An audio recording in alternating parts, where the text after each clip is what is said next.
speaking on behalf of my caucus, we are very supportive of the spirit of this bill and supportive of some specific parts of the bill. We do have some concerns that I wanted to bring to the committee's attention if I could. First of all, let me start off with charter schools. I was a ranking member of this committee back when we authored the legislation creating charter schools. I'm a big fan of them and had the wonderful opportunity of being involved in the startup of a charter school in Norwalk, which is still thriving, side-by-side community school. I know they have many representatives here today.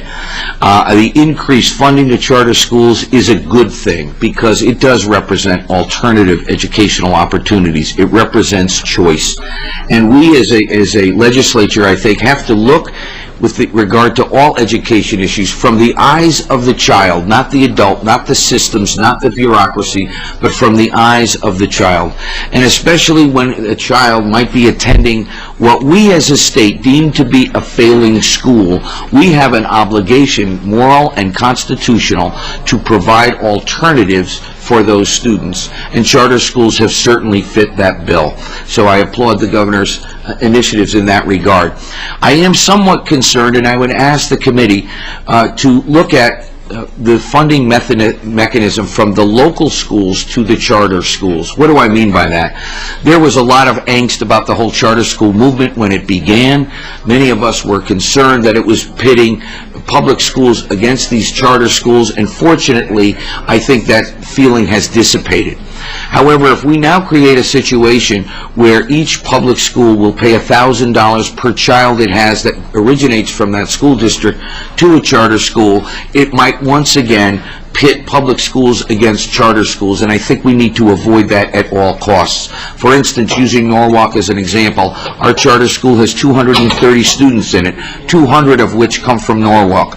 Under the bill that's before us, that would require the city of Norwalk to pay $200,000 towards the cost of that charter school at a time when everybody, again, according to the spirit of the governor, is trying to be held harmless, and a town like Norwalk is being targeted with more money because of the needs that it's demonstrated. So I just ask the committee to be cognizant of that, because it is a scheme that could pit public school systems against charter schools. And I'm also concerned about the ECS funding formula. For years we've talked about fixing it. I'm not so sure that what has been proposed is a fix. I always use my hometown of Norwalk as an example. It has been an anomaly. It is a priority school district, at one point a distressed municipality, and yet according to the ECS formula, it is entitled to $0 because of its perceived wealth.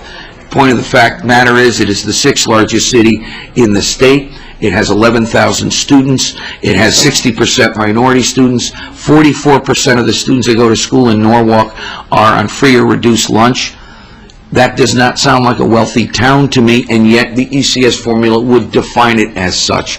And I think we need to look at the base of that formula, not tinker with it, but change it to be fair to all. Also, Section 11 of the bill, which deals with the smaller towns, 33 to be exact, smaller school systems are actually being penalized. It is not an incentive to regionalize, it's a penalty if they don't. It starts at $100 per student year one, goes to 200, 300, etc. They're actually being penalized if they do not regionalize. So I would ask the committee to be cautious about that. Finally, unfunded mandates. It is something I think we've all talked about. For years and years and years, we have an opportunity to do something about it. Unfunded mandates ranging from reporting requirements to various programs that we, in our wisdom as a legislature, have foisted upon our local communities and yet don't have dollars to follow.